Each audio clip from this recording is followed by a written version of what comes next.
Elektrība un bizness. Sarunas par uzņēmējiem svarīgo, virzoties uz elektrifikāciju. Sadales tīkla sarunu cikls sadarbībā ar Latvijas Tirdzniecības un Rūpniecības kameru. Labdien, cienītie skatītāji! Mūsu raidierakstu sērijā Elektrība un bizness, kas top sadarbībā sadales tīkliem un Latvijas Tirdzniecības Rūpniecības kamerai. Šodien studijā LTRK prezidents Aigars Rastovskis, Sandis Jansons, sadales tīkls valdes priekšsēdētājs, un mēs kā savu viesi esam pieaicinājuši uzņēmuma, ļoti tādu interesantu uzņēmumu, enerģētikas, teiksim, tāda plaša profila pārstāvi, kas, mēs pamatā zinām jūs kā degvielas tirgotājus, kā enerģijas tirgotājs dažādu ātru un garšīgu uzkodu veidā, un pēdējos gados arī kā elektrības tirgotājs, tas ir uzņēmums Virši, un Viršu pārstāvs Jānis Betkers. Un no manis pirmais jautājums būtu par atjaunojumiem energoresursiem kā tādiem. Kā jūs, kā Virši, skatāties uz šīm tendencēm? Kā jūs redzat, kā šī atjaunojuma energoresursi būtu izmainījis mūsu visu, kā teikt, uzvedību, pasauli, un pēc tam varbūt tad jau noejam arī pie tādiem konkrētākiem jautājumiem. Droši vien, ka Aigaram būs jautājumi par kā tad mums visiem dzīvot šajā interesantajā jaunajā laikmetā. Jā, ja mēs domājam par atjaunīgajiem, tad es laikam atbildi sadalīšu par to, kā mēs kā patērētājs un tad kā mēs kā tirgotājs raugāmies uz saules un vēja iespējām. Mēs paši kā organizācija faktiski elektroenerģiju plānojam saražot arvien vairāk no atjaunīgiem resursiem, bet mūsu gadījumā mēs esam izvēlējušies virzienu, ka izmantot savu jumtu platības, lai vismaz kā 20–30% no gada patēriņa saražot paši. Bija arī plāns attīstīt lielāks jaudas parkus, kas ir brīvstāvoši, atsaistīt no mūsu degvielas stacijām, bet tad redzot to kopējo lielo bumu, redzot arī to, kā pieaug transformatoru izmaksas, un, protams, ka mums nebija 10 megavatu lielu parku, bet mēs runājam par 1, 2, 3 megavatu tādu izmēru parkiem, tad šo ideju mēs atlikām un savus iestrādes faktiski pārdevām citiem attīstītājiem, kam bija optimistiskāks skats uz saules biznesu.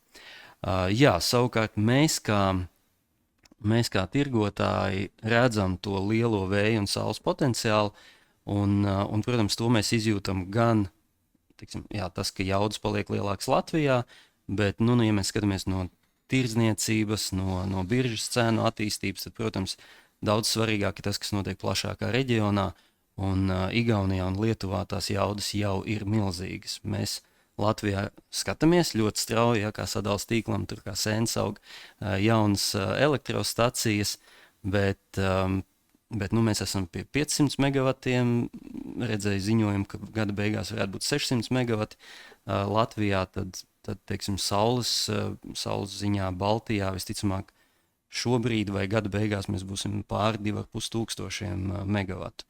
Un tas ir tikai saule, vējš ir vēl vismaz 2+1000. Un tas viss ir perspektīvā ar salīdzinoši nelielo Baltijas patēriņu, kas vasarā dienas vidū ir 3,3 tūkstoši megavatu. Tā kā, tuvākā, gada 2 laikā, visticamāk tikai saule varēs dienas pīķī nosegt visu Baltijas patēriņu. Tā kā potenciāls ir milzīgs, bet ļoti daudz, kas jau ir paveikts. Un tas ļoti spēcīgi ietekmē mūsu tirgu, to, kā veidojās cenas, jo, protams, saule un vējš, tad, kad pūš un spīd, tad ir jāražo, jāmācās uzkrāt. Šobrīd tās uzkrāšanas nav tik jaudīgas, un tāpēc, mēs tirgu to ļoti spēcīgi jūtam. Tā ietekme ir liela. Aigar, varbūt tev.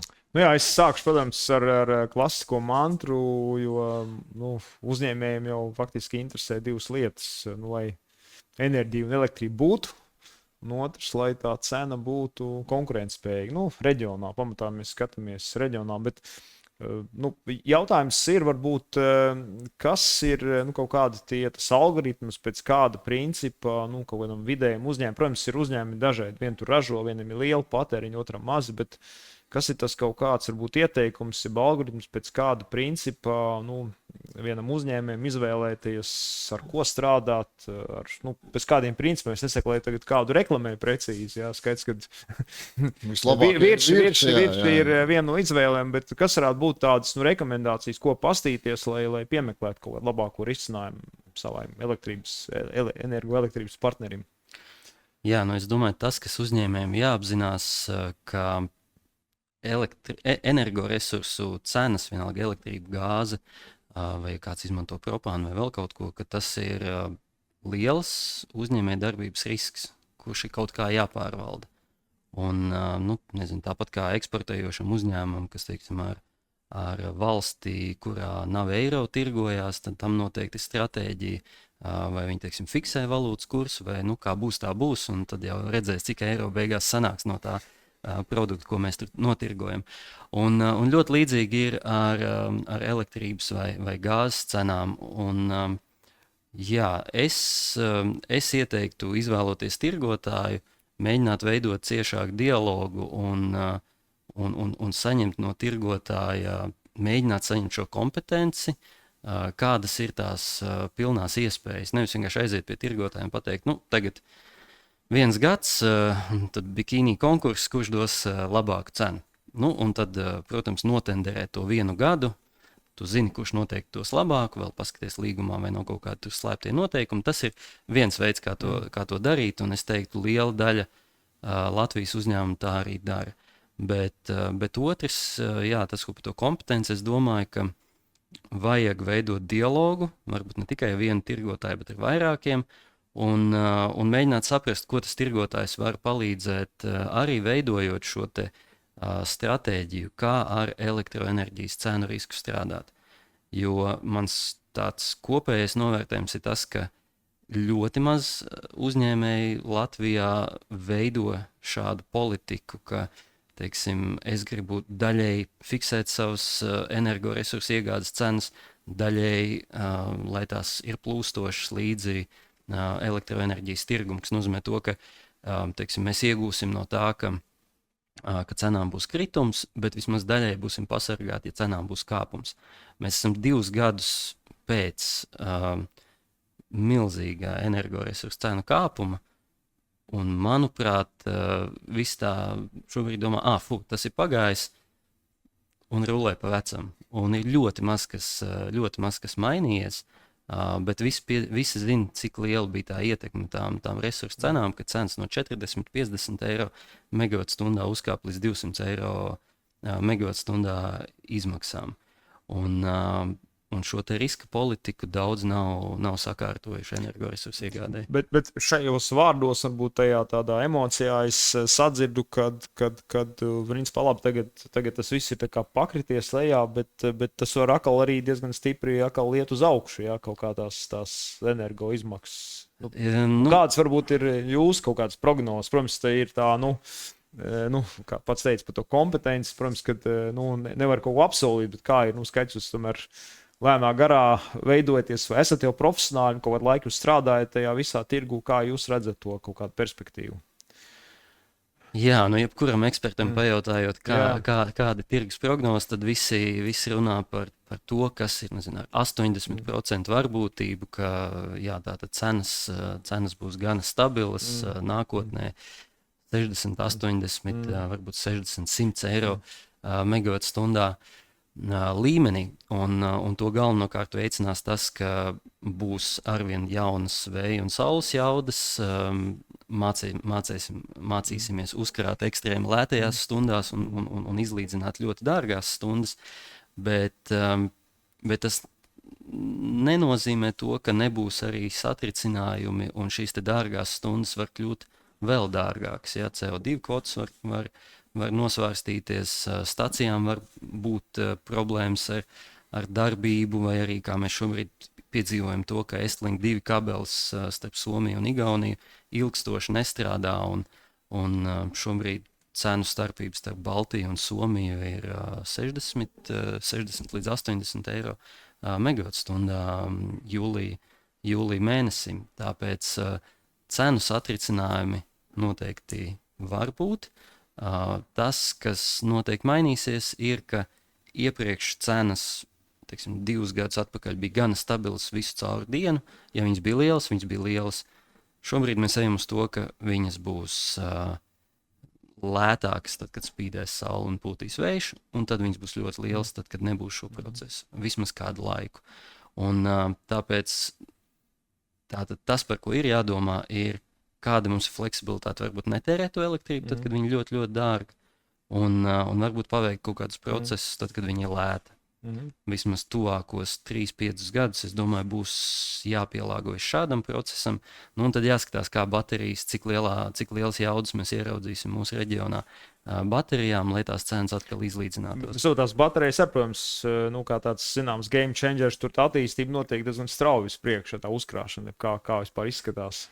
Jā, bet lai būtu tāds būtisks game changers tirgus cenām, tad tām jaudām ir jābūt 100 megawatu, jo tirgus cenām tā tad ir jānogriež kaut kādi pīķi, un jā, kā es minēju, tad saule un vējš Baltijā šobrīd ir pār 4000 megavatiem, tad lielāks nekā reģiona patēriņš, un tāpēc, lai cenas neveidotos tik lielas mirkļos, kad nepūš vējš un nespīd saule, tad tām bateriju ietilpībām jābūt milzīgām. Skaidrs, ka tādas ilgtermiņa attiecības var veidoties tad, kad šis partneris arī demonstrē kaut kādu tādu savu tādu atbilstošu pozīciju, kad ir arī grūti laiki un arī demonstrē kompetenci. Jā, bet, tas tā. Jā, es piekrītu šiem novērojumiem. Tā ir vēl viena lieta, ko varētu skatīties, tā uzticamība un lojalitāte pret klientu no tirgotāja puses, jo nenoliedzam energoresursu tirdzniecība ir ļoti specifiska, tur ir daudz kompetences, un tā kompetence ir milzīgi pārsvaru tirgotāja pusē. Tāpēc tas, ko gan cenas veidojot vai mazus spēles noteikumus iepinot elektroenerģijas vai dabasgāzes tirdzniecības līgumos, klients var tikt apspēlēts. Un tik tiešām to mēs redzam, un to stresa testu veicam, tad, kad ir šie milzīgie cenu kāpumi vai ļoti strauji kritumi, tad vai klients var laust līgumu, vai tas līguma laušanas maksas ir vispār samaksājamas, un arī vai tirgotājiem ir vai nav iespēja no līgumiem iziet. Bet, protams, tagad var sākt arī konkurentus kritizēt, bet te jāsaprot, ka ir vēl cits aspekts par to, cik paredzama ir tā tirgus darbība un arī visa regulatīvā vide, jo, ja tirgotāji pieredz, ka reiz 5 vai 10 gados ir kāds jauns liels satricinājums, tad protams, slēdzot 3 vai 5 vai 10 gadu līgumu, tad tajā līgumā ir jāietver punkti, kas tirgotājiem ļauj vienpusēji kaut ko nokoriģēt. Tam būtu jābūt ļoti precīzi aprakstītam, ka, teiksim, ja ir kāds regulatīvs izmaiņas, tad viņi to var atspoguļot un ietekmēt klienta līguma cenu.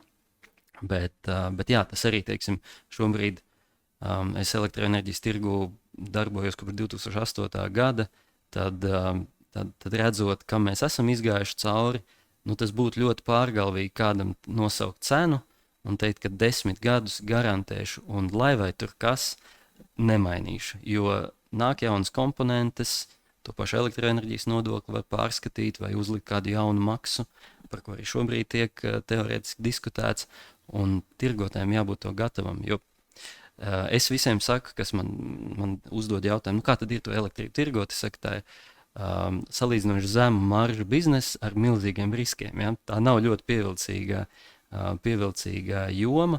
Vēl pie tam lielākie spēlētāji valstī piederoši uzņēmumi, kas varbūt kaut kādu tādu satricinājumu apēd un turpina rulēt, un tad ir mazie tirgotāji, kam ir jāspēj kaut kā tajā visā peldēt. Jā, pabeidzot šo mūsu tādu diskusiju, un lai pēc tam Sandis atkal paturpina, man liekas, ka tieši tā, es domāju, ka arī plus mīnus zinot mūsu biedrus, protams, ir cilvēki, kas tur baigi interesējās un tur nu, saka, vai ir zinoši, vai bišķiņ pietēlo, ka ir zinoši, bet skaidrs, ka tomēr katrs uzņēmējs, viņš vairāk specializējās tajā, ko viņš dara. Viens tur kaut ko tirgo, vienam kaut kādu pakalpojumu, un patiesībā, nu, es domāju, nu, tu pats teici, ka no 8. gada tas jau 15 gadi tajā biznesā. Ja? Un es pieņemu, ka tur sākumā likās vienkāršāk, pēc tam, kad tu iedziļinies, tu saproti, ka tur tas viss ir daudz sarežģītāk. Man liekas, ka tas izšķirošais moments tieši tā ir šī uzticēšanās. Ja? Un tad vienkārši, lai nebūtu apspēlēšana, un arī no klienta puses nebūtu tā, nu, kā saka, tas bikini konkurss, tad, teiksim, tā izrunā pa kaut kādu kopā ejamo stratēģiju, un skaidrs, ka ir arī tam pasūtītājiem jāsaprot, ka tam enerģijas piegādātājiem ir kaut kas jānopelna, bet tā problēma sākās tad, kad, nu, tajos vienos brīžos mēģina nopelnīt, no otrajos brīžos, nu, kā saka, tik grūtības, tad vienkārši atstāja novārtā. Tas ir. Un tas, man liekas, ir tas uzticības jautājums, un tas jau tāpatās kā citos sadarbības procesos. Ja tu redzi, ka tas tavs partneris gan grūtos laikos ir kaut kā kopā, gan arī vieglos, tad tas iet kaut kādā tādā balansā. Nu, tā kaut kā. Elektrība un bizness. Sarunas par uzņēmējiem svarīgo, virzoties uz elektrifikāciju. Gribēju iekomentēt, es arī atceros to 22. gada rudeni, ja, un nu, tad tur kaut ko prognozēt, ja, karš, visas tās cenas, ja. Es noteikti saprotu, ka nu, kādam pateikt, kāda būs tur oktobrī cena, kāda būs martā, ja, nu, es domāju, ka neviens nebija spējīgs. Ja. Nu, tas bija ļoti īs laiks un ļoti spilgtas cenu svārstības. Tātad 22. gada oktobrī visi tirgotāji prognozēja, ka Baltijā cena būs vismaz 400, iespējams pat 600 eiro megavatstundā pirmajā ceturksnī 23. gadā. Bet kas notika? Pusi zem, nu, bija nedaudz virs 100, manuprāt, jo nu, ap jauno gadu sākās Palī Daugavā, kas bija nepieredzēta. Tāda parasti tas ir tur ziemas. Gāzi vairs nevajadzēja. Jā. Un ļoti strauji mēs atģidāmies pār. Bet tas jau par to kompetenci. Man liekas, ka skaidrs, ka tādās situācijās, kurās mēs iebraucam pirmo reizi prognozējumu, manuprāt, ir korekti pat kāda, teiksim, pieredzējušākā spēlētāja. Tāda ir atbilde, ka nav precīzas prognozes. No nozars viedokļa Baltijā lielākā problēma bijusi tā, ka mums trūkst ražošanas jauda. Un tāpēc tas mūsu tirgus nav viegli prognozējams, pārredzams, un nav šo instrumentu, lai gan lielie, gan mazie spēlētāji adekvāti fiksētu savus darbības riskus. Ja mums būs lielāks ražošanas jaudas, ja būs vairumtirgu attīstīti finanšu instrumenti, tad arī tirgotāji varēs daudz stabilāk strādāt un piedāvāt klientiem bez nekādiem maziem punktiem sarakstītiem līgumos fiksētas cenas gads, 2, 3. Bet kā tagad ir? Es saprotu, ka no to, ko mēs sarunu sākām, ka tās jaudas pieaug, diezgan būtiski pieaug. Un kādā brīdī mēs varētu jau tuvoties tam punktam, kad pietiek. Jā. Kā tas izskatās? Nu. Jā, bet šīs jaudas pieaug, tās nav bāzes. Jā, tās ir tikai vējš un saule, ja, protams. Es gribēju šo jautājumu tieši tā kā akcentēt, ja, ka, nu, ja mēs runājam par cenām, ja, nu, tu tā kā to vidēju iezīmēji tur 100 eiro, 80 eiro, bet nu, mans, teiksim, tas viens no interesantākiem apskates objektiem katru dienu ir Nord Pool cenas, ja? Un faktiski katru dienu mēs redzam deltu no nulles vai no dažiem 10 eiro līdz 300 eiro dienas laikā. Ja?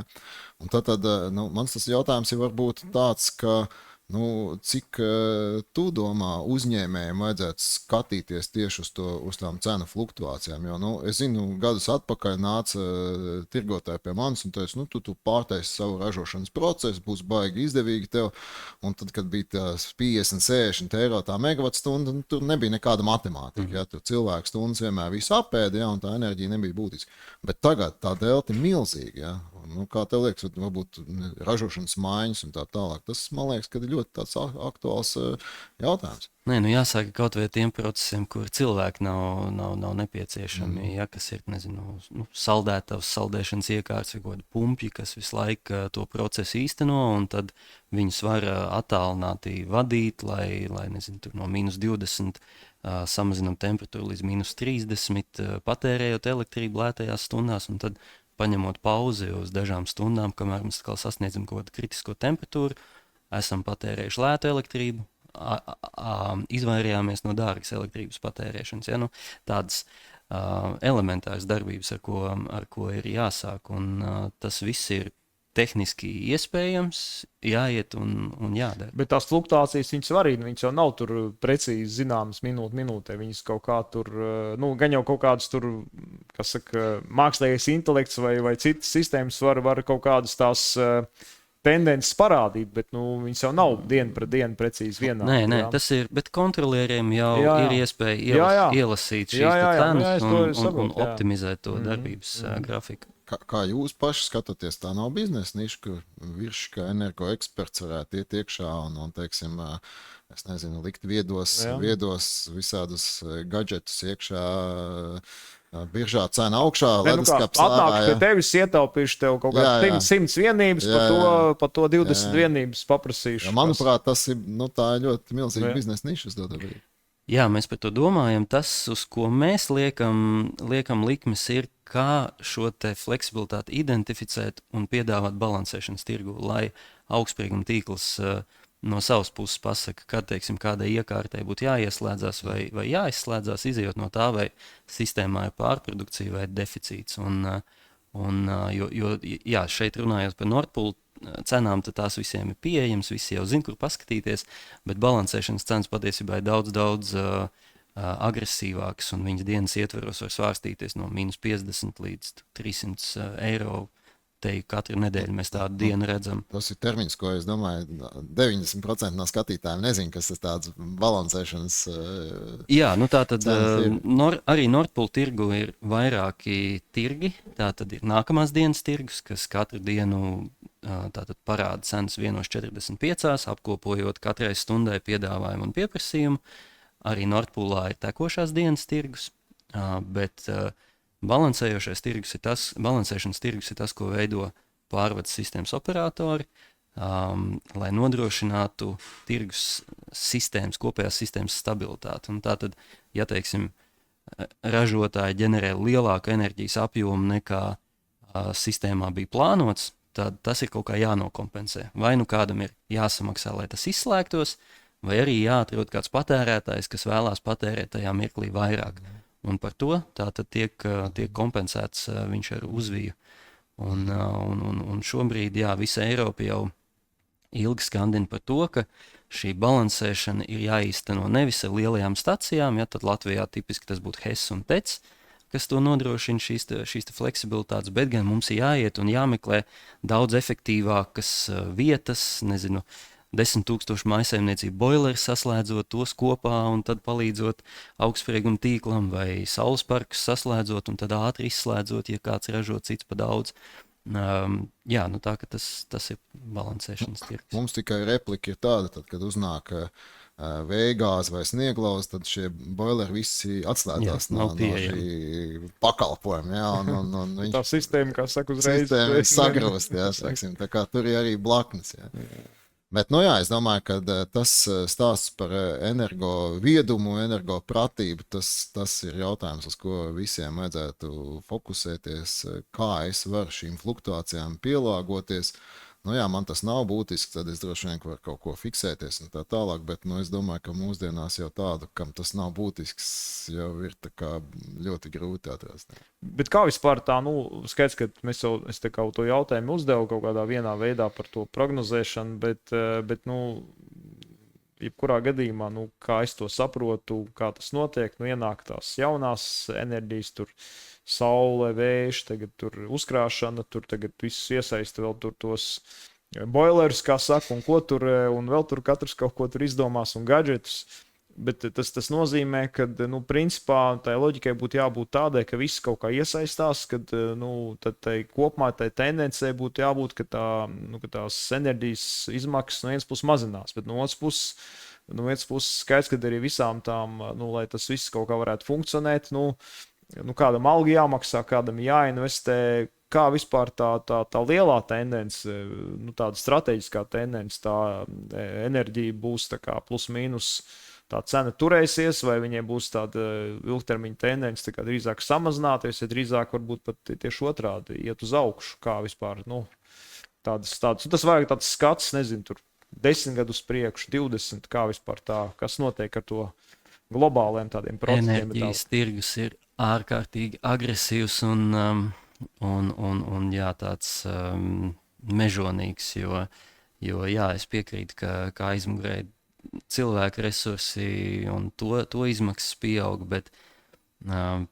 fizika diktē to, ka elektroenerģija var saražot tik, cik tajā mirklī patērē, vai arī uzkrāj.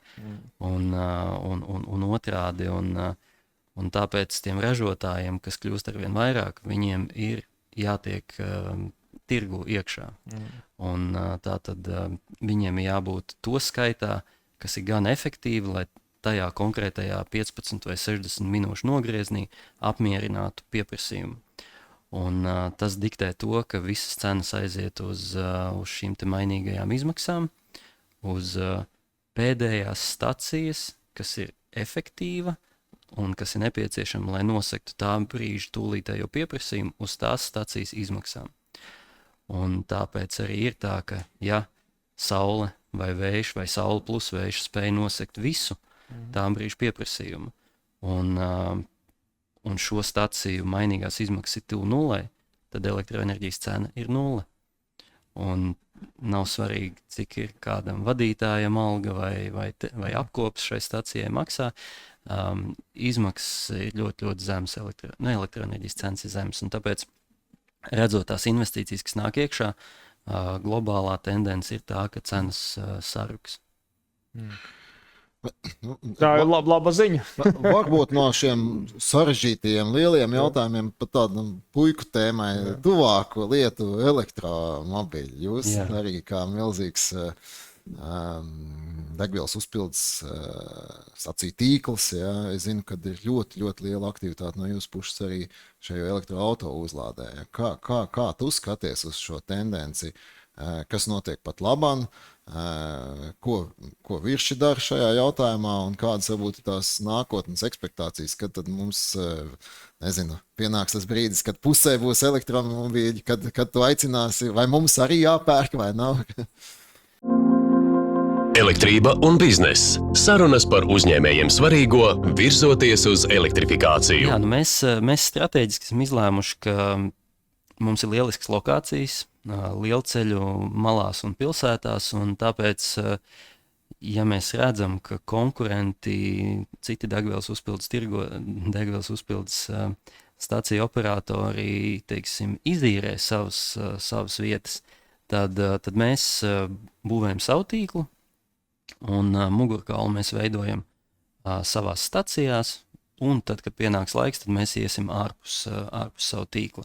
Šobrīd mēs jau 2 gadu garumā īstenojam no Briseles administrētu fondu programmu, kas saucās Alternative Fuel Infrastructure Fund, kas mums ir piešķīris grantu 1 miljonu apmērā. Kopējā projekta izmaksa ir aptuveni 2 miljoni, un mēs 20 virsmas stacijās uzstādām 28 160 kW ātrus lādētājus. Tur modifikācijas dažādas, piemēram, Sateklas ielā centrā mēs būsim spējīgi iedot arī 320 kW, jo tur stacija vienlaikus var uzlādēt 2 x 160, bet, ja atbrauc viens un lādē vienlaicīgi, tad varam arī 320 iedot. Tā ka ejam jaudīgi, bet redzam, ka kā jau tas līdzīgi kā arī elektrības un dabasgāzes tirgu, Baltijas valsts ir mazi spēlētāji, mazi tirgi, tāpēc šeit varbūt nenāk globālie giganti, bet visām Baltijas kompānijām Baltija mājas tirgus, un tad visi metās to apgūt. Un Latvija ir pa vidu. Tas ir gan uz dabasgāzes tirdzniecības pieredzi, gan elektroenerģijas tirdzniecībā, un tieši tas pats ir elektroauto. Visi igauņu uzņēmumi metās Latvijā no sākuma, lietuviešu uzņēmumi arī metās Latvijā. Un Latvijas uzņēmumi arī cenšas šeit attīstīties. Un tāpēc konkurence ir mežonīga. Es domāju, ka mēs ilgu laiku būsim Eiropas līderis, skatoties ātrās uzlādes stacijas pret elektroauto skaitu, kas ir ļoti labas ziņas elektroauto. īpašniekiem. Jo tik tiešām tā ir, ka Lietuvas uzņēmumi ļoti bieži vēl 5 gadus pēc darbības uzsākšanas nav normāli aizgājuši līdz Igaunijas tirgum, bet Latvijā jau ļoti aktīvi darbojās un varbūt skatās vairāk uz Poliju.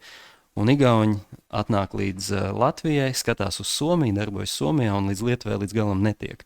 Un šeit visās energoresursu tirdzniecības jomās mēs te griežam viens otram rīklu, kas ir ļoti labi patērētājiem. Bet kā jūs jūtat, teiksim, tā būtiski tas elektroautomašīnu uzlādes skaits pieaug, tur tā diezgan strauji tā izaugsme ir, ja jūs jūtat, kā jums atbilst tiem jūsu kaut kādiem biznesa plāniem, kā tas ir. Jo tagad jau arī, kā saka, Eiropā tā visa diskusija, kad tomēr ir daudz tie autoražotāji kaut ko tur sāk pārskatīt, ka varbūt ir bijusi kaut kāda pārsteigšanās, un tur, zin kā, Eiropa bija priekšā Ķīnai ar tām iekšdedzes zinējiem, ja, un tagad, ko ar to darīt. Es zinu, ka tur Vācijas autoindustrijā tur virkni šitādas te pārdomas, bet kā jūs jūtat te lokāli, tā kā tas mašīna paliek vairāk, jūs cik spējat, stādīt ierīces, ja nav tik vienkārši viss? Mašīna paliek vairāk, bet tas pieaugums ir, viņš ir, es teiktu, ļoti atbilstoši tām prognozēm, kas bija pirms 2-3 gadiem. Ja saliek tās līknes, ko tirgus spēlētāji bija sazīmējuši, tad tā arī mēs augam. Šobrīd nepilns 1% no kopējiem vieglajiem transporta līdzekļiem ir elektroauto.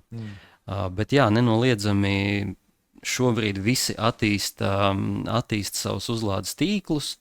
Tikai 1% ir no visām mašīnām elektroauto, jā? Jā. Mārupē, Pierīgā un varbūt kādos Rīgas rajonos vairāk, bet Latvijā... Cik vispār ir kaut kādās top 10 valstīs, kas ir vispār visvairāk tādas, kur elektromobīļi ir viss tādi, aizgājuši? Norvēģijā noteikti ir visvairāk, bet kāds ir aktuālais procents, es tagad nepateikšu. Nemaldos, nebija tuvu pusē jau kaut kas iespējams, ka... Jā. Tur noteikti jau vairākus gadus visas jaunās reģistrācijas automašīnām elektroauto ir priekšā iekšdedzes. Bet jā, mēs runājam par nepilniem 8000 vienību, kam ir jāuzlādējās. Un tā, ka to klientu nav daudz, un mums ir te jau kādi vairāk nekā 5 laikam tīkli, vai vismaz kas ir pieteikuši ambīcijas, kas ir lielie enerģijas tirgotāji, ir tikai ekskluzīvi elektrotīkla attīstītāji, elektrouzlādes tīkla attīstītāji, un tad, teiksim, virs kā degvielas tirgotāji, kas ir pieteikuši, ka viņiem būs savs ātrās uzlādes tīkls Latvijā. Tāpēc... Cik tagad ir jālādē no ātrie uzlādē, cik tas laika paņem? Plus mīnus. Jā, tas viss atkarīgs no mašīnas un tādām lietām, bet tā tad tipiski, man liekas, jauna elektroauto baterija ir 60 līdz 80 kWh, droši vien liela. Un tu nekad nelādē pilnu, ja tu ceļo. Tā ka jā, ja tu vēlies uzlādēt, teiksim, pusi no baterijas, kas ir 40 kWh, tad mēs varam nodrošināt 160 kWh stundā uzlādi. Ja? Tātad tev 15 minūtes, ja tu vari paņemt pilnu jaudu. Hotdogu vēl nebūsi apēdis, kad... Galvenais tā vieta brīvi ir, tas ir tur pats galvenais. Jā. Šobrīd Latvijā nav problēmas. Lielas problēmas. Protams, ja ir sastrēgums un visi aizbrauc uz vienu ballīti, tad iespējams, ka jā. Bet otru tie cipari, pieņemot, ka Norvēģijā ir pusi, mēs sapratām, ka mēs precīzi nezinām, bet šeit ir 1%, tur ir pusi, tad patiesībā tāds lokālā Baltijas tirgus potenciāls ir milzīgs, tādā ziņā.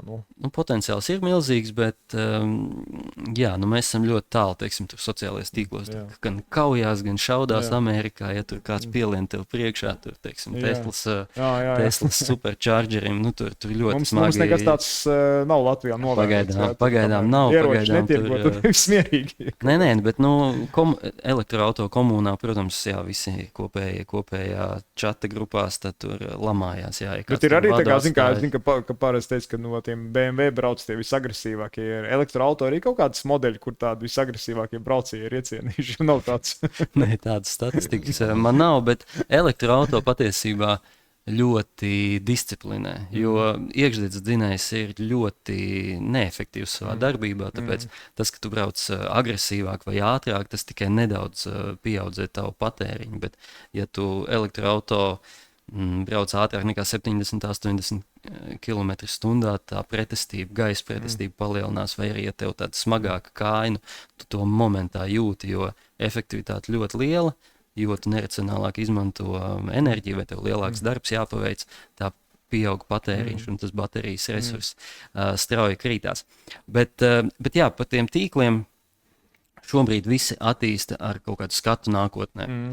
Pēc 5, pēc 10 gadiem tā tikai būs. Šobrīd gulda milzīgs kapitāla ieguldījums.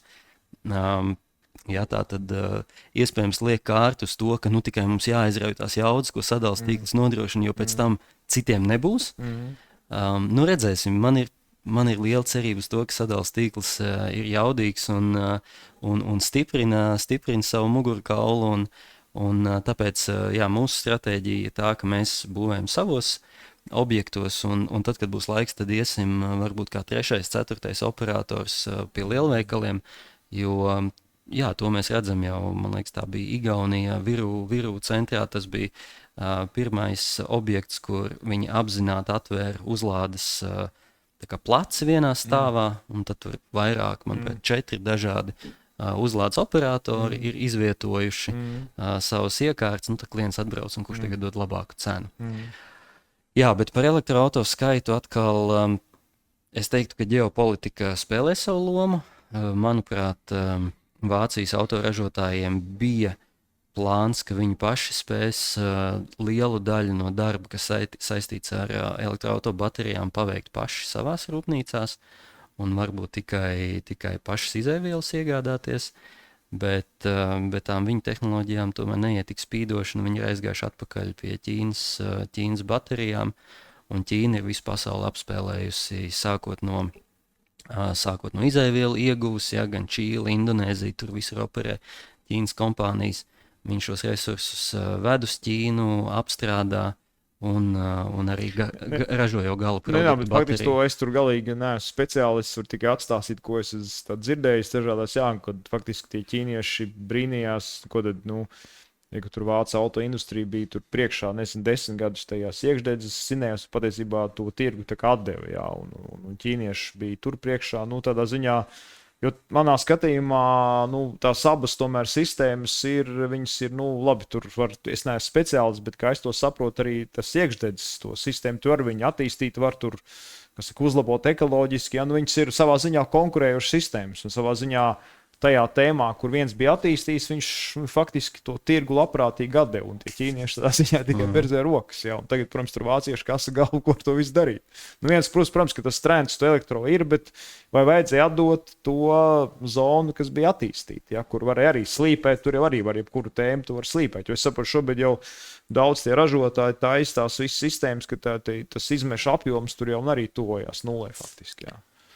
Jā, es domāju, ka tas, uz ko sabiedrība, manuprāt, arī Eiropā mainīsies, tas lielā bilde uz to, ka jā, sākumā efektīvi izmantojam visus atlikumus. Ja mēs ēdam gaļu, dzeram pienu, un kas vēl no mums kā sabiedrības paliek pārī ūdens attīrīšanas iekārtās, tad paņemam to enerģiju, izmantojam to, vai tā būtu gāze, vai tās būtu šķidrās biodegvielas, kas nekonkurē. Es nerunāju par apšu eļļu, bet par kaut kādiem eļļu atlikumiem, ko visu var pārstrādāt. Tad sākam ar to enerģijas apjomu, ko var maksimāli izmantot tādā veidā, un tad tas fosilais būtiski sarūk. Ja, vismaz šobrīd pilnīgi noteikti mēs varam visas Baltijas pilsētas, visu Baltijas pilsētu autobusus darbināt tikai un vienīgi ar biogāzi, biometānu, kas ir iegūts no sabiedrības eksistēšanas atlikumiem. Un tas ir tāds foršs apgalvojums, un tajā virzienā jāiet, un tāpēc būs niša gāzei, šķidrajām degvielām bet un elektrībai. Bet ko teica, tas ir, teiksim, stratēģijas jautājums, jo arī, kā lai pasaka, mēs tur tagad Domnīcā Lāzera, mums tas viens pētījums ir par šo te birokrātijas samazināšanu. Tur ir, nu, teiksim, viens moments ir, tu vari katot izmaksas, ja tur samazināt ierēģu skaitu par 20%, bet tā praksa parāda, ka tas, nu, patiesībā tam ir vairāk blaksnes nekā iegūmi. Tad ir tu vari audits taisīt. Un trešais tāds visoptimālākais veids, ka tu kaut kādai industrijai vai sistēmai uzliec jaunus mērķus. Un tad, piemēram, varētu būt mērķis, mums tur, nezinu, tur kaut kādā noscīt. 2030. gadā visi autobusi ir tikai uz biogāzi. Un tad tev attiecīgi visa tā sistēma pakārtojās šai jaunai kaut kādai tur stratēģijai. Un tad, attiecīgi, nu, un tā tad to par stratēģiju, kur ir šī gadījumā viņai ticam varētu būt arī sabiedriski ļoti labi tādi, nu, mērķi, ja, nu, kas nav izmeši tā un tā un tā. Un tad arī visi tie spēlētāji saprot, ka šis ir topiks, arī visi ierēdnieci saprot, ka tad viņam tur ir, kā teikt, savu tie lēmumu pieņemšanas algoritms ir jāpakārto, nu, šim te mērķim. Ja, jo, nu, līdzīgi tur Skandināvijā, laikam Zviedrijā, viņi bija pieņēmuši lēmumu, ka tur no kura tur gadu neviena, kā saka, šie tie vairs nu, letāli cietušā cilvēku uz autoceļiem. Tad viņi attiecīgi pakārto visu to sistēmu, būvē tur trases kaut kādas tur tos, nu, starp dažādu virzienu ceļiem, tos, kas saka, nu, žogus vai kaut ko, un vienkārši, nu, lietas ej uz kaut kādu mērķi tādu. Jā, tas ir par stratēģiju jautājums. Jā, Latvijā šeit ļoti būtisks tagad šobrīd top likuma projekts, kas saucās Transporta enerģijas likums.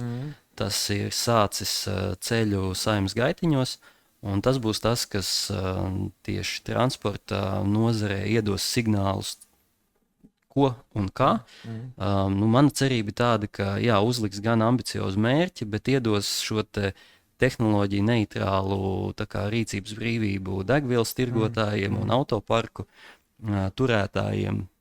Kas tad viņiem tur griezīsies, kādas mašīnas un kādas zaļās degvielas, kādas kombinācijas mums būs.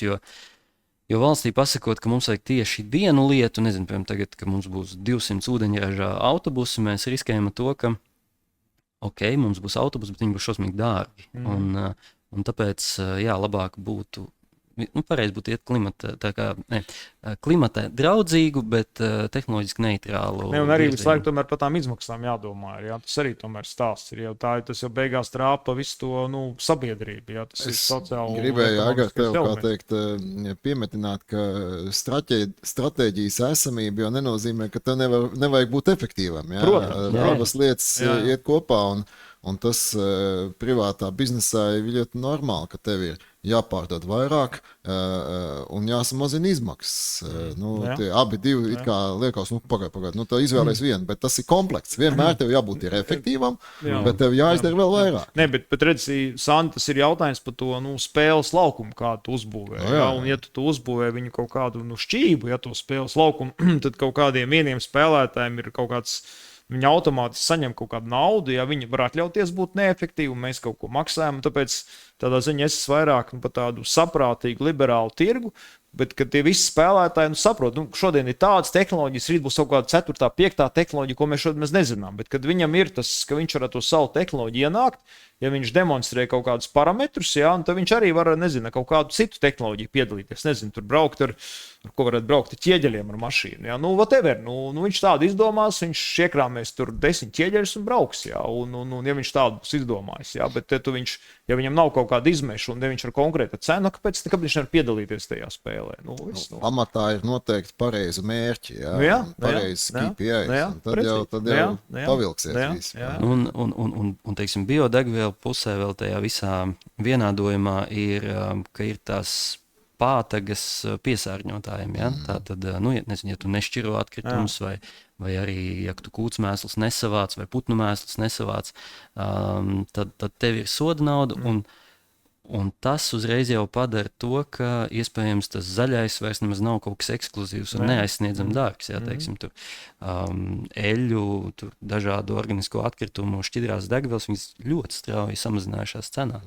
Maina uzvedību vienkārši cilvēkiem. Jautājums tomēr par to elektrouzlādi. Virsū degvielas enerģijas uzpildes stacijās. Spēka stacijās. Ja? Jūs plānojat pa visu Latviju šos štekerīšus vai tomēr selekcionēt? Jā. Mēs, nu, protams, Ir tie reģioni, kur ir lielāka noslodze un skaidrs, ka klienti riņķo Rīga pie Rīga, bet, lai būtu tīkls un tīkls noklāt Latviju, tad es domāju, visu valsts autoceļi ir jānoklāt. Kāpēc es prasu, jo mēs arī apsaimniekojam vienu Eiropas fondu, kur mēs veidojam tieši šos pieslēguma punktus. Ja kāds, teiksim, attīstītājs vai pašvaldība vēlās savā teritorijā šos uzlādes punktus, tad mēs par Eiropas naudu atvelkam kabeli. Un tas, ko mēs redzam, ir tas, ka jo pierīga tur aglomerācija, viss tur, hipsteri mums tur elektromobīļi, visi rulē, bet tas hipsters jau grib aizbraukt arī uz Latgali un uz perifēriju. Un tad parasti tā, ka tur to uzlādes, mums jau nav to elektromašīnu, bet, ja jums nebūs uzlādes punkti, tad jums arī nebrauks hipsters uz to teātri. Tā kā tas, man liekas, ka ļoti būtiski, ka mēs ne tikai Rīgā fokusējamies, jo jau tu esi tas, Mārups elektroautomobīļa īpašnieks, tu Rīgā visticamākais viņi nekad arī nelādēsi. Jo tu lādēsi viņu vakarā pa māju, bet tev viņu vajadzēs uzlādēt Ventspilī, Liepājā, Valmierā, Rūjienā, un kaut kur tā. Jā, tieši tā, manuprāt. 4,5 gadus eksploatējot elektroauto mūsu mājsaimniecībā, tad sieva brauc Rīga Mārupi un, manuprāt, 3 vai 4 reizes esam lādējuši publiskajā tīklā. Viss notiek, uz ceļa nav palikusi, Nē. Varbūt tā kā laiks iet uz beigām, varbūt Jāni novēlējums vai ieteikums uzņēmējiem no tāda enerģijas tirgotāja puses, uz ko tu novēlot, ko mums uzņēmējiem, ko domāt, ko skatīties nākotnes enerģētikas perspektīvā. Es domāju, atskatoties arī uz to, ko mēs jau pārunājām, tad neaizmirst to, ka energoresursi ir būtiska pozīcija kopējās izmaksās. Tiem, kam nav, tie tā var nedomāt, bet tie var tam nepievērst uzmanību, bet neaizmirst to, ka tas nav, teiksim, katru gadu noslēdzam līgumu, pieliekam 1 gadu klāt, mēģinām paturēt tās sajūtas un tos riskus, ar ko bija jāstrādā pirms 2 gadiem, lai uzņēmēji sabūvē pārdomātas stratēģijas, kā iegādāties elektrību, kā iegādāties dabasgāzi. Tas ir pa iepirkumu pusi, un savukārt patēriņš tur meklēt šo fleksibilitāti un skatīties visas iespējas. Tehnoloģijas paliek ļoti gudras, visu var vadīt, attālināt, ieslēgt, izslēgt, un pat arī varbūt šķietami no Latvijas kopējā patēriņa nebūtiskas jaudas var piedalīties daudz lielākos procesos, jo ir tirgotāji, kas agregē mazas daudz jaudas vienā lielā un var spēlēt arī Baltijas tirgu.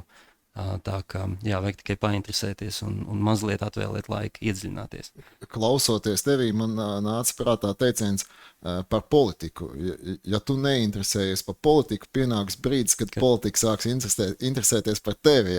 Līdzīgi ar enerģiju. Ja tu neinteresējies par enerģiju, var pienākt brīdis, kad enerģija sāk interesēties par tevi. Tā kā, varbūt uz šo tad arī noslēdzam šīs dienas raidījumu. Interesēsimies par enerģiju, sekosim līdzi mūsu jauniem raidījumiem un visi kļūsim energopratīgāki, viedāki. Paldies, skatītāji, tiekamies citreiz. Elektrība un bizness. Sarunas par uzņēmējiem svarīgo, virzoties uz elektrifikāciju. Sadales tīkla sarunu cikls sadarbībā ar Latvijas Tirdzniecības un Rūpniecības kameru.